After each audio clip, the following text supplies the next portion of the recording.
Jay, City, they won their game after hard labour because Wolves went on to front due to a perler of a pass from Musemedo to Strand Larsen, who scores that goal. And they had to come back with the rocket from Okwadio, which is something we've come to expect at this point. Can I say that? Because he scores scorches for most of his goals for City. And then Stones wins it at the end. How's that performance for you, and are they still on track? That's not normal, man. Like, it shouldn't be normal. Shouldn't be normal that the defenders are the ones who go out and win the matches for you.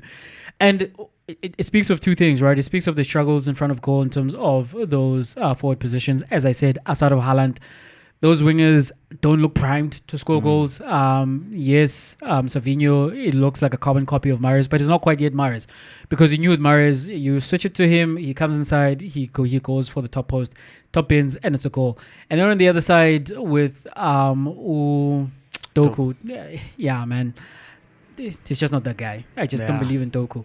So when they are coming up against teams who are then playing the low block, defending very deeply in the one box, the options are that the centre-backs who are playing in front of the box need to take shots. Against Arsenal, we saw it was Diaz, but he doesn't quite have the technique for that. So, Vardiol seems to be a goal-scoring defender. We know the technical ability of John Stones. So you're going to see a lot more of that. I think a lot more teams are going to play like that.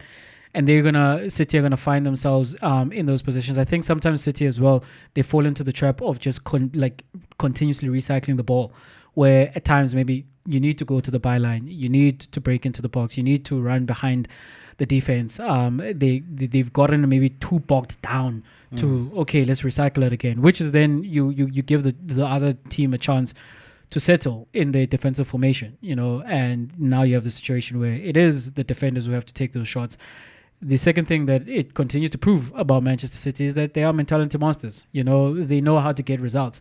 It's an anomaly that defenders are getting you goals. But if you look at Manchester City in the biggest of moments, it is Kompany, it is Rodrigo, it is Akanji, and now it's Gvardiol. So if it happens that many times in one particular team, you start to think to yourself, maybe this is not a coincidence. They are coached up to do exactly what they're doing.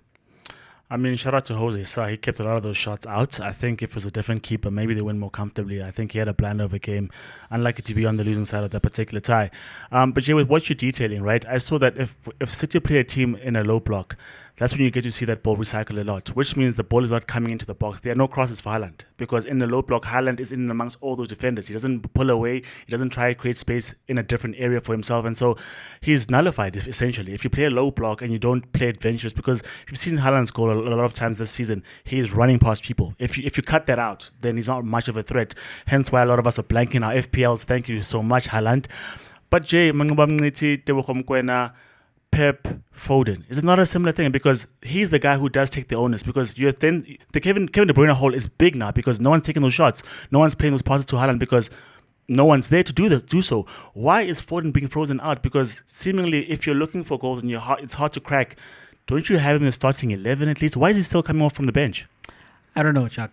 I don't know what Pep thinks and feels around Foden. After that season, for some reason, it feels as if he doesn't quite believe in this player, because from when Foden broke into the first team, you thought he was a replacement for David Silva, right? And you thought he'd play centrally in the number 10 position, but then he was shafted to the left wing for the longest of time, and then at some point he was playing on the right wing, and then he only got to play centrally because, as you say, they had injuries, and he played the best season of his professional career, and it's like, well, if you're doing that, you're going to continue playing. But then the start of a new season, you think the player of the season from last season is just going to pick up from where he left off, or maybe even take a step higher. But then Pep is like, not really.